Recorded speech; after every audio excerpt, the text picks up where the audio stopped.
खांसी के घरेलू उपाय। खांसी जुकाम हर बदलते मौसम के साथ आने वाली समस्या है। खांसी बैक्टीरियल या viral infection, allergy, sinus infection या ठंड के कारण हो सकती है, लेकिन हमारे देश में हर परेशानी के लिए लोग डॉक्टरों के पास नहीं जाते।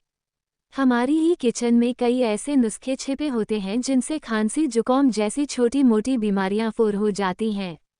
तो आइए हम आपको बताते हैं खांसी जुकाम में रामबाण ये घरेलू नुस्खे।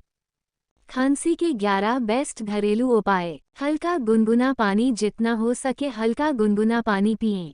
आपके गले में जमा कफ खुलेगा और आप सुधार महसूस करेंगे।